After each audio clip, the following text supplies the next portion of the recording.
Graça e paz, meus irmãos. Abra sua Bíblia, pegue a sua xícara de café, pois você está no mais um Café com a Palavra.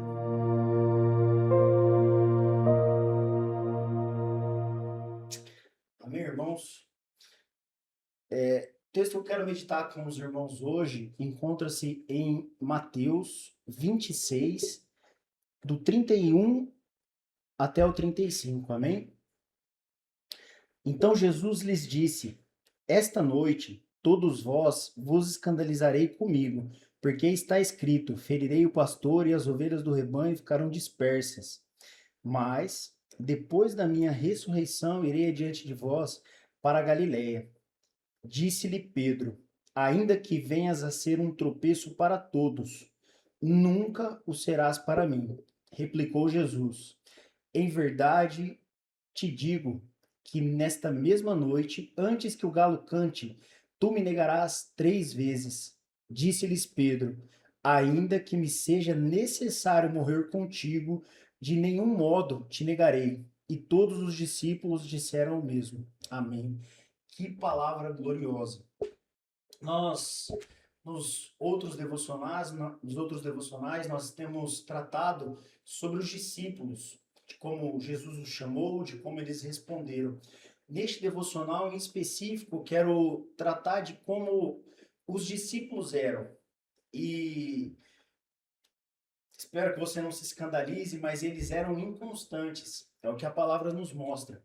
Nesses versículos que lemos, é logo após a Santa Ceia. Jesus está dando as instruções e ele vem dizer que os discípulos sairiam dispersos, que os discípulos se espalhariam, pois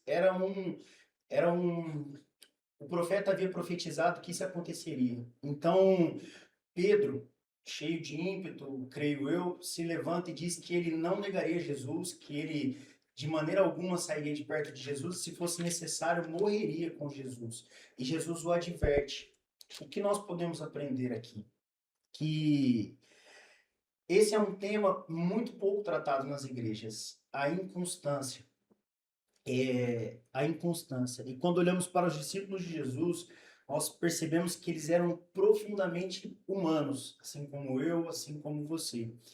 Homens que creram, mas também duvidaram. Homens que seguiram, mas também oscilaram. E talvez, se formos sinceros, muitas vezes nós fazemos os mesmos que eles. Amém? Eu separei em 4 pontos e queria tratar eles com vocês hoje. A inconstância faz parte do processo. Se tem um discípulo que representa muito bem a inconstância, é o próprio Pedro, que acabamos de ler aqui, que se levanta e diz essas palavras. Pedro se levanta e o Senhor o adverte. Mas antes disso, Pedro também havia revelado que Jesus era o Cristo que havia de vir, o Filho do Deus vivo. E Jesus fala para ele que essa revelação não vem por parte de homens, mas vem por parte do Espírito Santo. E Pedro também é o único discípulo que, quando Jesus vem andando sobre as águas, ele pergunta: se és o Senhor mesmo, mande que eu vá com o Senhor, deixa-me ir com o Senhor. E Jesus fala: então vem. Pedro, no primeiro momento, ele vai, mas ao ver a circunstância, as ondas, o vento, ele teve medo. E aqui nós aprendemos que o medo faz parte das nossas vidas, que o medo faz parte do processo na caminhada cristã. O medo de se somos aceitos, o medo de se vai dar certo, mas o Senhor nos adverte que os nossos corações, os nossos olhos devem estar nele, amém? E no segundo ponto, eu quero tratar com os irmãos que o perigo não é oscilar, que o perigo não é, muitas vezes, nós termos dúvidas, termos questionamentos, mas sim, viver inconstância é perigoso. Eu viver na inconstância é perigoso, porque isso enfraquece a nossa fé, rouba a constância espiritual, impede o crescimento. Em Tiago 1, no versículo 8, ele vai advertir que o nosso coração é de dobre ânimo. Então ele às vezes vai, às vezes não vai, quer fazer, a insegurança de não fazer. O nosso coração não decide por fazer, mas Jesus trata a inconstância com a graça. Jesus nunca desistiu dos seus discípulos. Nós vemos através dos evangelhos que Jesus exorta, corrige, orienta, direciona, da mesma maneira que ele tem feito com as nossas vidas hoje. A palavra de Deus vem para isso, para nos exortar, para nos orientar, para nos colocar de volta no caminho, para nos deixar andando segundo a tua palavra, segundo a tua vontade, não por mérito próprio, não por esforço próprio, mas por graça, por ação do Espírito Santo. E o quarto e último ponto que eu queria tratar com os irmãos neste devocional de hoje é como nós podemos vencer a inconstância, como nós podemos deixar de ser inconstante. O Senhor dá uma orientação aqui. Ele fala, ó, mas depois da minha ressurreição, irei adiante de vós para a Galileia. O Senhor fala que depois ele dá uma orientação para os discípulos e ele diz que ele iria, mas deixaria conosco o Consolador. Então nós entendemos que a inconstância só é possível quando nós estamos firmados no Espírito Santo, quando o Espírito Santo faz parte do nosso cotidiano, faz parte do nosso dia a dia. E a palavra nos revela que existem três maneiras, através da leitura bíblica diária, através das orações e através do jejum. Essa é a maneira de nos relacionarmos com Deus. E essa é a única maneira que nós podemos deixar de ser inconstante, pois o homem, por natureza, é inconstante. O homem, por si só, é falho. E se não for a graça, se não for a misericórdia de Deus, nenhum de nós estaríamos aqui, nenhum de nós iríamos à igreja, nenhum de nós faríamos aquilo que o Senhor nos ordenou que fizéssemos, nenhum de nós testemunharíamos e testificaríamos daquilo que Deus tem feito em nossas vidas.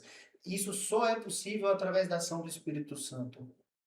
Quero que nesta manhã, quero que neste dia, não sei o horário que você está assistindo, quero que você tire 5 minutos para pensar como tem sido a sua caminhada, como tem sido a sua vida cristã, se o que você tem feito te torna uma pessoa constante ou inconstante, se você tem tido as práticas espirituais, se você tem lido a palavra com recorrência, se você tem buscado se relacionar com o nosso Senhor Jesus de maneira correta, se você tem buscado se relacionar com Ele, tem ansiado pela presença dEle. Se ao acordar você clama por Ele, clama pela sua direção, se ao deitar você agradece a Ele, você agradece pelo dia que você teve. Amém? Esta é a palavra de hoje, este é o devocional que Deus trouxe para o meu coração. Espero que também tenha falado ao teu coração, espero que o Espírito Santo também tenha falado ao teu coração, amém? Feche os seus olhos, eu quero orar com você, amém? Senhor Deus, eterno Pai, Senhor meu Deus, debaixo desta palavra que lemos, ó Deus, segundo a palavra que o Senhor trouxe ao meu coração, Senhor Jesus, Pai, eu quero clamar, ó Deus, por direção, ó Deus, eu quero clamar, Senhor Jesus, pelo seu sustento, Senhor. Pai, nós lemos, Senhor Jesus, os discípulos, ó Deus, homens, ó Pai, que foram chamados e escolhidos, ó Deus, Pai, viram tantos milagres e maravilhas, Senhor Jesus, e mesmo assim foram inconstantes, Senhor Jesus. Pai, nós vemos homens, ó Deus, que não eram super-heróis, Senhor Jesus, mas que debaixo da tua palavra, ó Deus, que debaixo, Senhor Jesus, da ação do Espírito Santo, ó Deus, puderam romper, ó Deus, esse paradigma, Senhor, da inconstância, Senhor Jesus. Pai, que o Senhor possa nos tornar constante, ó Deus. Pai, constante, Senhor Jesus, na leitura da palavra, ó Deus, constante, Senhor, nas orações, ó Pai, constante, Senhor, na prática do jejum, Senhor Jesus. Pai, porque nós cremos que esta é a maneira que o Senhor instituiu, ó Deus, para que nos relacionássemos com o Senhor, ó Pai. Senhor, meu Deus, que o Senhor possa alcançar, ó Deus, a cada casa, ó Deus, a cada família, Pai, que ouve, Senhor Jesus, Pai, este devocional, Pai, que seja chegado, Senhor, o reino dos céus, Senhor Jesus. Pai, debaixo desta palavra, ó Deus, eu oro e te agradeço em nome do Senhor Jesus. Amém. Se este devocional tem abençoado a sua vida, se esse projeto tem abençoado a sua vida, eu quero pedir que você clique no botão de se inscrever se ainda você não é inscrito, se você ative o sininho para receber as notificações, que você possa curtir, comentar e compartilhar essa mensagem com outras pessoas, que você possa compartilhar com uma pessoa que você acha que necessita desta palavra, uma pessoa que você acha que pode ser abençoado por este ministério. Amém? Quero te agradecer, quero agradecer a sua atenção e até a próxima.